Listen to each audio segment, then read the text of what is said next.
Hi everyone, welcome to Study Guidance YouTube channel and thank you so much. మీరు నా first video how to approach paper 1కి ఇచ్చిన response వల్ల I'm feeling so grateful for that because 1K reach అవ్వడానికి మీరు చాలా help చేశారు. So as I promised ఇప్పుడు పేపర్ 2 ఎలా అప్రోచ్ అవ్వాలో చెప్తాను. బట్ బిఫోర్ దట్ పేపర్ 1లోన ఏంటి అని అంటే మనకి చాలా వరకు ఫ్యాక్చువల్ కంటెంట్ ఉంది, స్టాటిక్ కంటెంట్ ఉంది. సో ఇప్పుడు ఈ ఒక కింగ్ కోసం చెప్పినా లేకపోతే ఒక పర్సన్ కోసం చెప్పినా మనం ఈజీగా సెగ్రిగేట్ చేయగలం. ఇది ఏన్షియంట్కి వెళ్తారు వీళ్ళు, ఇతను మోడర్న్ లేకపోతే ఇతను మిడివియల్. పాలిటీ కూడా మనకు అక్కడ కింద టాపిక్స్ తెలిసిపోతాయి. లైక్ పార్లమెంట్ అంటే ఇది, ఫండమెంటల్ రైట్స్ అంటే ఇది డిపిఎస్పీస్ అని మనం క్లియర్గా చెప్పాం.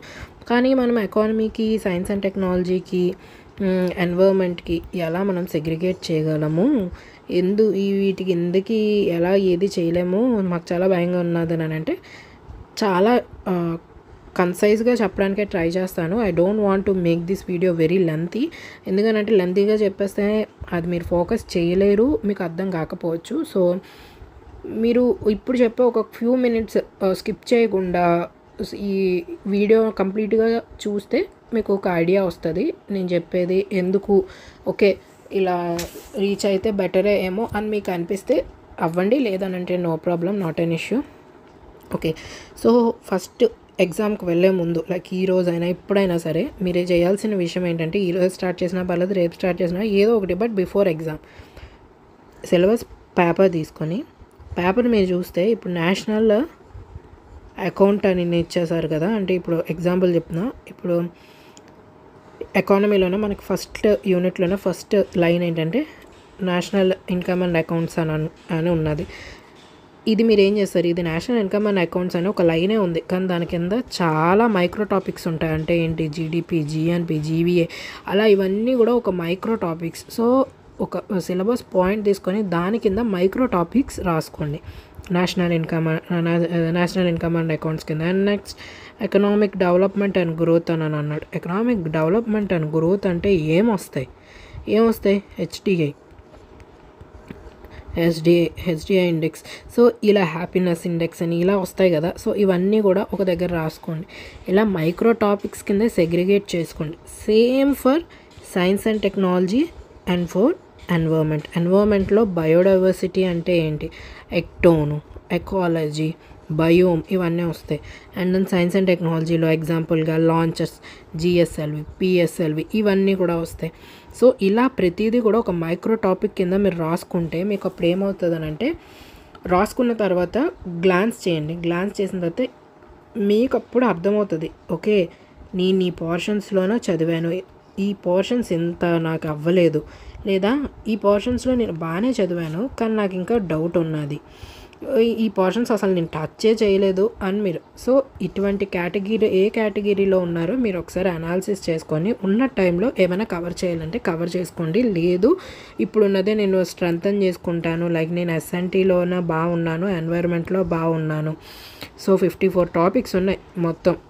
ఆ 54 టాపిక్స్లోన నేను ఒక 35 లేదా 40 వరకు బాగానే ఉన్నాను, నేను ఇంకా మిగిలిన టాపిక్స్కి వెళ్ళను అని అంటే వెళ్ళొద్దు. లేదు ఉన్న టైంలో ఇవి కవర్ చేసుకుంటానంటే కవర్ చేసుకోండి. లేదా ఎకానమీలో నేను బాగానే ఉన్నాను అనుకుంటే బాగానే, అంటే లైక్ మీ స్ట్రెంగ్త్, మీ వీక్నెసెస్ ఏంటి అని మీరు ఇప్పుడు అనలైజ్ చేసుకొని ఒకవేళ ఇంకా ఏమైనా చదవాలనుకుంటే చదివి నెక్స్ట్ ఎగ్జామ్కి బిఫోర్ ఎగ్జామ్ రోజు ఒక్కసారి పేపర్ మీరు రాసుకున్న పేపర్లో ఎంతవరకు టిక్ కొట్టుకున్నారు, ఏ టాపిక్స్ అయితే టిక్ పెట్టారో ఆ టాపిక్స్ అన్నీ కూడాను చూసుకోండి. ఓకే ఐఎమ్ గుడ్ అని. అండ్ దెన్ ఇలా రాసుకోండి, ఓకే ఈ టాపిక్స్లో నాకు స్ట్రెంత్ ఉంది, ఈ టాపిక్స్లోన డౌట్ ఉంది, ఈ టాపిక్స్ అసలు నేను టచ్ చేయలేదు అని ఇలా పెట్టేసుకున్నారు అనుకోండి, ఎగ్జామ్ హాల్కి వెళ్ళే ముందు కూడా ఈ టాపిక్స్ అన్నీ కూడా ఒకసారి చూసుకుంటారు. సో దీన్ని బట్టి ఏంటనంటే మీరు ఎంత చదివారు ఎంత చదవలేదు అన్నది ఒక అండర్స్టాండింగ్ వస్తారు. ఒక అండర్స్టాండింగ్ వచ్చిన తర్వాత ఇప్పుడు మనం ఎగ్జామ్ హాల్కి వెళ్ళిపోయాము, మనకు పేపర్ ఇచ్చారు. సో మన అప్రోచ్ ఎలా ఉండాలి అన్నది ఒక పేపర్ మీకు చూపిస్తాను. సో నేను మీకు కర్ణాటక పేపర్ చూపిస్తున్నాను. కర్ణాటక 2023 సివిల్స్ పేపర్ 1 వాళ్ళది జనరల్ స్టడీస్. అందులో అన్ని సబ్జెక్ట్స్ ఉన్నాయి, కానీ అన్ని సబ్జెక్ట్స్లో కన్నా నేను మీకు economy, science and technology explain చేస్తాను. ఎందుకు కర్ణాటక పేపర్ చూపిస్తున్నానంటే నేను ఎక్స్పెక్ట్ చేస్తుంది ఏంటంటే మరి గ్రూప్ 1 లెవెల్ అంత టఫ్గా అయితే మాత్రం కంపల్సరీ ఐఎమ్ షూర్ పేపర్ అంత టఫ్గా అయితే ఉండదని నేను ఎక్స్పెక్ట్ చేస్తున్నా. హూ నోస్, ఎవరికి ఏమీ తెలియదు, but I'm expecting that. Let's ఈ ఎగ్జామ్ అయిపోయిన తర్వాత మాట్లాడుకోవచ్చు. గ్రూప్ 1 గ్రూప్ 2 ప్రిలిమ్స్ పేపర్ ఎట్లా ఉందో అంతకు మించి 1 లెవెల్ ఎక్కువ ఇవ్వచ్చేమో, అంతే. మరీ అంత టఫ్గా మనం ఎక్స్పెక్ట్ చేయాల్సినంత అవసరం లేదు. That's what I'm thinking. So Karnataka paper అయితే ఫీజబుల్ ఆ లెవెల్లో ఇస్తారని నేను అనుకుంటున్నా. బికాస్ 75 క్వశ్చన్స్ ఒక్కొక్క సబ్జెక్ట్ నుండి అంత లెంతీగా ఇచ్చేసి ఇవ్వరు. So you know it doesn't make any sense. So let's see, we can talk about the paper after the exam.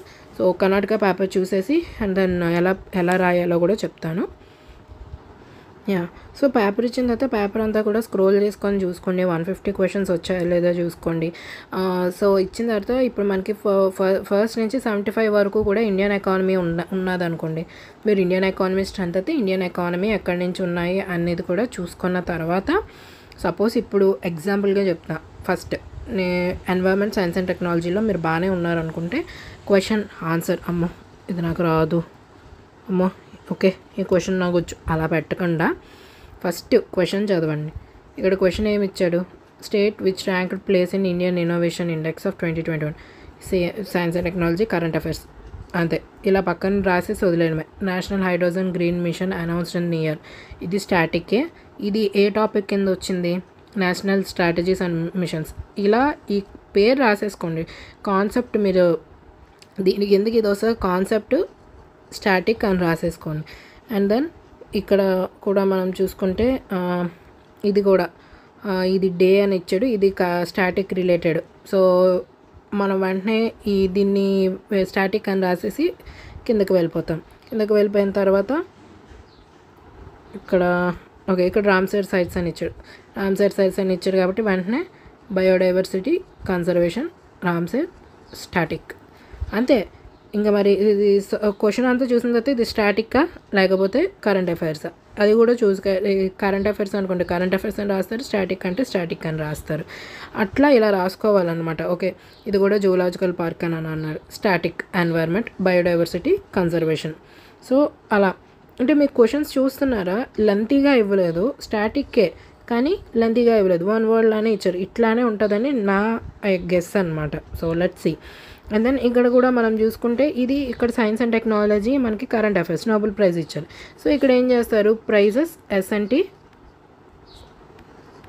Current affairs అయిపోయింది. అండ్ దెన్ ఇక్కడ కూడా మనం చూసుకుంటే ఇప్పుడు మనం ఎకానమీ కొన్ని క్వశ్చన్స్ చూద్దాం, లేదా కొన్ని ఎన్వైర్న్మెంట్ క్వశ్చన్స్ స్టాటిక్ కూడా చూపిస్తే మీకు ఒక అండర్స్టాండింగ్ వస్తుంది. సో ఇక్కడ Karnataka state biodiversity board comes under ఏ డిపార్ట్మెంట్ అని అడిగాడు. ఇది ఏంటి, బయోడైవర్సిటీ స్టాటిక్, అంతే.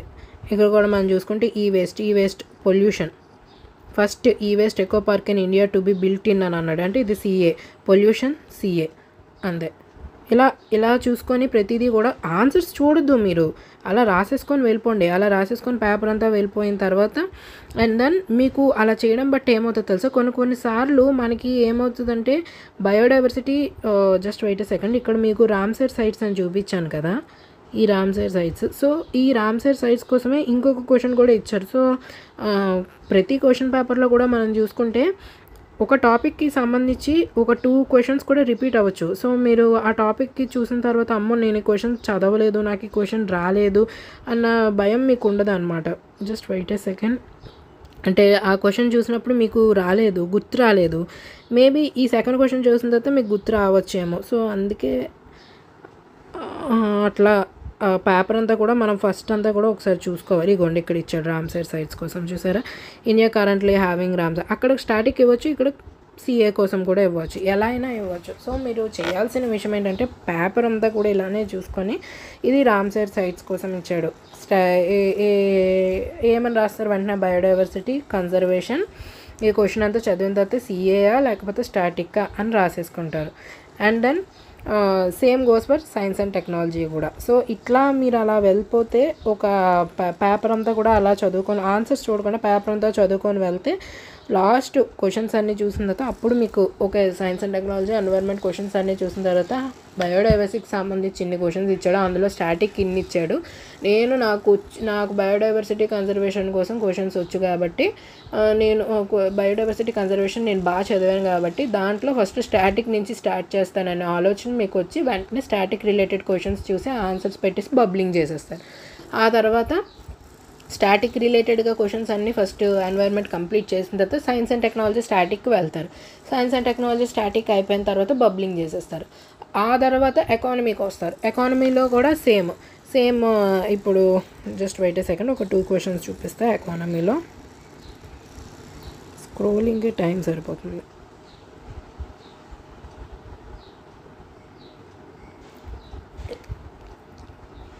యా, అంటే ఇక్కడ మనకి వాళ్ళ సిలబస్ వేరు కాబట్టి మనకి వాళ్ళకి కొంచెం లింక్ అయి ఉండదు. సో ఇక్కడ చూసుకోండి, ఇక్కడ అకార్డింగ్ టు ఆర్బీఐ యాక్ట్ అన్నాడు. ఆర్బీఐ మీరు చూసారు, ఓకే.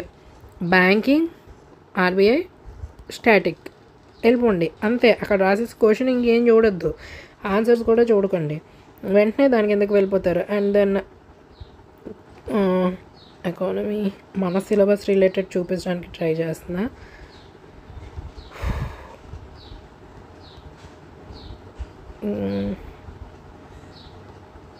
చాలా వరకు కర్ణాటక పేపర్లో environment and science and technology ఇచ్చారు. సో ఒకసారి మీకు వీలైతే Karnataka and then Karnataka paper ఒకసారి డౌన్లోడ్ చేసుకొని చూడండి. మేబీ కొన్ని క్వశ్చన్స్ అయితే రిఫ్లెక్ట్ అవ్వచ్చు, ఎందుకంటే ఇది 2023 పేపర్ కదా. ఈ 2023 పేపర్లో ఇండియన్ సీడ్ వ్యాలెట్ కోసం ఒక క్వశ్చన్ ఇచ్చారు. అదే మనకి 2024 గ్రూప్ 1లో రిఫ్లెక్ట్ అయిందనమాట.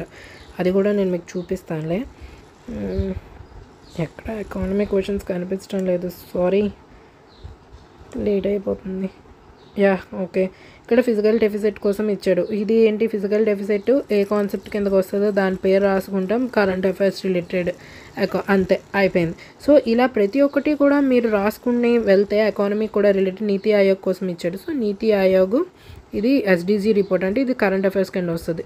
నీతి ఆయోగ్ కరెంట్ అఫైర్స్ అంతే, అలా రాసేసుకొని వెళ్ళిపోండి. ఆ తర్వాత నేను మీకు ముందు ఎలా చెప్పాను, నేను మీకు ముందు చెప్పాను కదా, స్టాటిక్ అంతా కూడా science and technology, environment, economy static క్వశ్చన్స్లోన మీరు కాన్సెప్ట్స్ కూడా పక్కనే రాసుకున్నారు కాబట్టి ఆ కాన్సెప్ట్ ప్రకారంగా కూడాను స్టాటిక్ ఫస్ట్ ఏదైతే స్టాటిక్ అని పెట్టుకున్నారో అవి చూసుకోండి. మీకు వచ్చిన క్వశ్చన్ వచ్చినా రాకపోయినా అది స్టాటిక్ పరంగా ఫస్ట్ క్వశ్చన్స్ అన్నీ చూసుకొని వెళ్ళిన తర్వాత సపోజ్ ఒక 30 క్వశ్చన్స్ ఓవరాల్గా మీకు వచ్చనుకోండి స్టాటిక్ బాగా, అంటే ఓవరాల్గా మనకు పేపర్లోన 150 క్వశ్చన్స్లోన మనకు ఒక 75 వరకు స్టాటిక్ ఇచ్చాడు అనుకోండి. అంటే ఎగ్జాంపుల్గా 75 క్వశ్చన్స్లోన మనకు ఒక దగ్గరగా ఒక 50 క్వశ్చన్స్ 75 క్వశ్చన్స్లోన 50 క్వశ్చన్స్ స్టాటిక్ ఇచ్చాడు అనుకోండి.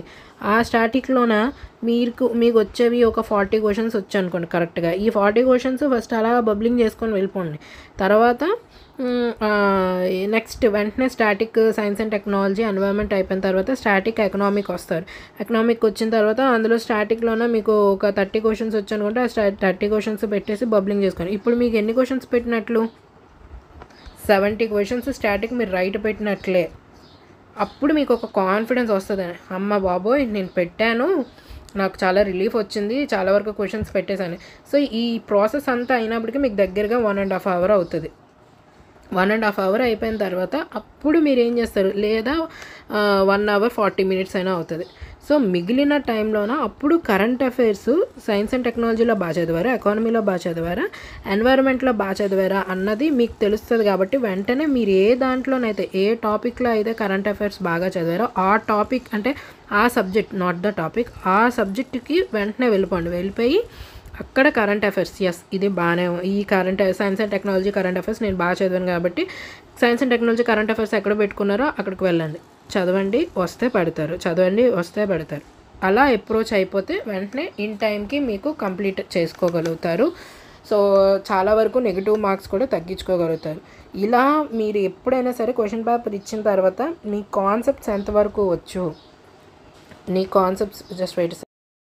ఎగ్జామ్ హాల్కి వెళ్ళే ముందు మీ కాన్సెప్ట్స్ ఒకసారి చూసుకోండి. అంటే మైక్రో టాపిక్స్ రాసుకున్నారు కదా, అది ఎంతవరకు ఎన్ని వచ్చాయో మీరు ముందే టిక్ పెట్టుకొని ఉంచుకున్నారు కదా, టిక్ పెట్టుకొని ఉంచిన వాటిలో కూడా మీరు ఇలా పెట్టుకొని ఈ టాపిక్స్ నాకు స్ట్రెంత్, ఈ టాపిక్స్ డౌట్ అని ముందే రాసుకున్న తర్వాత ఎగ్జామ్ హాల్కి వెళ్ళే ముందు ఈ పేపర్ రివిజన్ చేసుకునే బదులు ఈ పేపర్ మీరు చూసుకొని ఓకే కాన్సెప్ట్స్ వచ్చి అని వెళ్తే ఈ కాన్సెప్ట్స్ రావని మైండ్లో ఫిక్స్ అయిపోయి వెళ్తే ఒక క్లారిటీ వస్తుంది అనమాట ఎగ్జామ్ మీద. సో పేపర్ వచ్చిన తర్వాత స్క్రోల్ చేసిన వెంటనే కాన్సెప్ట్స్ రాసేసుకోండి. ఇది బయోడైవర్సిటీ లాస్కి సంబంధించిన క్వశ్చన్ స్టాటిక్ ఇచ్చాడు, ఈ క్వశ్చన్ వచ్చేసి పొల్యూషన్కి రిలేటెడ్ కరెంట్ అఫైర్స్ ఇచ్చాడు, ఈ క్వశ్చన్ రిలేటెడ్ బయోడైవర్సిటీ, ఇక్కడ conservation loss, next environmental acts, ఇప్పుడు ఎన్వైర్మెంటల్ యాక్ట్స్ కోసం ఇచ్చారనుకోండి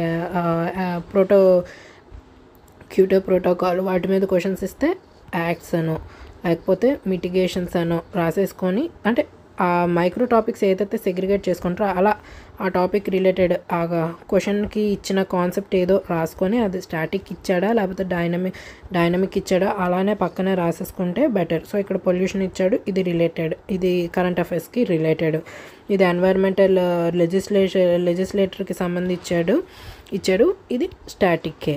ఇప్పుడు ఇన్వేజివ్ స్పీసీస్ కోసం ఇచ్చారు, ఇప్పుడు రీసెంటా లేకపోతే ఏది లిస్ట్లో ఉన్నది అని కూడా అడగచ్చు. సో ఇన్వేజివ్ స్పీసీస్ సిఏ లేకపోతే స్టాటికా అని రెండు ఇలా వచ్చే దాంట్లోనే ఆ క్వశ్చన్ బేస్ మీద మీరు ఇలా సిఏ అయినా స్టాటికా, సేమ్ ఎకానమిక్ కూడా అలానే రాసుకుంటారు. సో ఇలా రాసుకోవడం బట్టి మీకు ఏమవుతుంది అని అంటే ఓకే మొత్తం 150 క్వశ్చన్స్ కూడా రాసేసుకున్న తర్వాత అప్పుడు వెంటనే మీరు స్టాటిక్ ఎన్వైర్న్మెంట్ మీకు బాగా వచ్చు కాబట్టి ఎన్వైర్న్మెంట్ స్టాటిక్ స్టార్ట్ చేస్తారు. ఎన్వైర్న్మెంట్ స్టాటిక్ బాగా వచ్చు కాబట్టి ఆ క్వశ్చన్స్ పెట్టేసిన వెంటనే బబ్లింగ్ చేసేస్తారు. Next science and technology static అడిగితే అందులో పెట్టేస్తారు. నెక్స్ట్ ఎకానమీ స్టాటిక్ బబ్లింగ్ అయిపోయింది. ఇప్పుడు ఇలా పెట్టేసిన తర్వాత మీరు కరెంట్ అఫైర్స్ రిలేటెడ్ క్వశ్చన్స్కి వెళ్తారు. కరెంట్ అఫైర్స్ రిలేటెడ్ క్వశ్చన్స్కి వచ్చినవి పెడతారు, రానివి అసలు పెట్టకండి. ఇలా మీరు ఒక స్టాటిక్ పోర్షన్స్ ఇవన్నీ పెట్టినప్పటికీ 1 అవర్ 1.5 అవర్ అవ్వచ్చు, లేదా 1 అవర్ 40 మినిట్స్ అవ్వచ్చు. ఏదైనా సరే మీరు చాలా వరకు కూడా క్వశ్చన్స్ పెట్టారు. ఇప్పుడు ఏ ఎగ్జామ్ చూసుకున్నా ఎంత చూసుకున్నా ఇప్పుడు 150 క్వశ్చన్స్కి మహా అయితే 50 క్వశ్చన్సే ఎక్కువ అయితే కరెంట్ అఫైర్స్ రిలేటెడ్ ఉండొచ్చు. అంటే 2 సబ్జెక్ట్స్ కలుపుకొని మీకు కంప్లీట్గా ఎక్కువ కరెంట్ అఫైర్స్ ఇచ్చేసే అవకాశం అయితే ఉండకపోవచ్చు. అది నా అభిప్రాయం. మ్యాక్సిమం 100 క్వశ్చన్స్ అంతకీ కాకపోతే 80+ క్వశ్చన్స్ అయినా సరే మీకు స్టాటిక్గా ఉంటాయి. మీరు 80+ క్వశ్చన్స్లోనే మినిమం ఒక 60 అయినా కరెక్ట్గా పెట్టండి. తర్వాత సిఏ ఒక 10 పెట్టినా చాలు. మనం మీకు టఫ్ అని అంటే అందరికీ టఫ్ అవుతుంది. ఎందుకంటే మీరు ఎంతవరకు చదివారు అని అన్నది, ఎంతవరకు రివిజన్ చేశారు అంది మీకు తెలుస్తుంది. కాబట్టి ఏదైనా సరే మీరు ఎంతవరకు చదువుతారో అదే మన ఎగ్జామ్ పేపర్లో కూడా పెట్టగలం. మీ లెవెల్ ఆఫ్ ప్రిపరేషన్ మీద ఆధారపడి ఉంటుంది. మీరు క్వశ్చన్ పేపర్ ఇచ్చిన తర్వాత అది మీకు డిఫికల్ట్ టఫ్ అని మీరు బాగా చదివితే, అంటే ఇప్పుడు ఎగ్జామ్ హాల్లో కూర్చున్న వాళ్ళలో అందరూ బాగా చదివిన వాళ్ళు ఉండరు. ఒక 30 మంది కూర్చుంటే అందులో 20 మంది బాగా చదవచ్చు. ఆ 20 మందిలోన మీరు బాగా చదివిన వాళ్ళు అని మీకు తెలుస్తుంది కదా అన్ని క్వశ్చన్స్ కాన్సెప్ట్స్, అందుకే రాసుకోమని చెప్పాం మైక్రో టాపిక్స్. సో ఇంతవరకు పోర్షన్స్ కంప్లీట్ చేయగా ఒక 50% కంప్లీట్ చేసినా మీరు గ్రేటే. సో ఇంతవరకు కంప్లీట్ చేశాను అని అనుకుంటే సో మీకు టఫ్ అయితే అందరికీ టఫ్ అవుతుంది. అస్సలు చదవలేనోడికైతే పేపర్ టఫ్గా అనిపిస్తుంది, కానీ కొంతవరకు చదివినా సరే ఆ పేపర్ గ్రావిటీ అనేది తెలిసిపోతుంది. సో ఇట్లా మీరు ఈజీగా చేసుకుంటే బెటర్. చాలామంది నెగిటివ్ మార్క్స్ని ఎలా హ్యాండిల్ చేస్తారండి? వచ్చిన క్వశ్చన్స్ పెట్టి రాని క్వశ్చన్స్ వదిలేస్తేనే బెటర్. మనకి ఆ Group 2 ప్రిలిమ్స్ బాగా చక్కగా బుద్ధి చెప్పింది కదా. వచ్చిన క్వశ్చన్లో 50 వచ్చు, కానీ 90, 100 పెట్టేస్తే ఏం లాభం? మొత్తానికి పడిపోయి 10 మార్కులు వచ్చిన వాళ్ళు కూడా చాలామంది ఉన్నారు. సో అట్లా ఇప్పుడు మనకి మెయిన్స్ పేపర్లో వర్కౌట్ అవ్వదు. సో వచ్చిన క్వశ్చన్స్ వరకే పెట్టండి. అందుకే ఇలా సెగ్రిగేట్ చేసుకొని వెళ్తే మీకు వచ్చిన క్వశ్చన్సే పెడతారు. సో దాన్ని బట్టి ధైర్యం వచ్చి మీరు టెన్షన్ ఫ్రీ అయిపోతారు. టెన్షన్ ఫ్రీ అయిపోయిన తర్వాత కరెంట్ అఫైర్స్ కూడాను చాలా వరకు కొన్ని క్వశ్చన్స్ అయినా రైట్ పెట్టే అవకాశాలు ఉంటాయి. నెగిటివ్ మార్క్స్ తక్కువ చేసుకునే అవకాశం కూడా చాలా వరకు ఉంటుంది. So this is what I wanted to share for the paper 2. So నచ్చితే లైక్ చేయండి, and then please do not forget to subscribe, comment and share. And ఈ video 1K views and 100 likes కానీ వస్తే డెఫినెట్లీ సిఏ ఎలాగ approach అవ్వాలి, ఆ CA కూడా valid source మీకు ప్రూఫ్తో కూడా నేను మీకు చూపించడానికి ట్రై చేస్తాను. So thank you.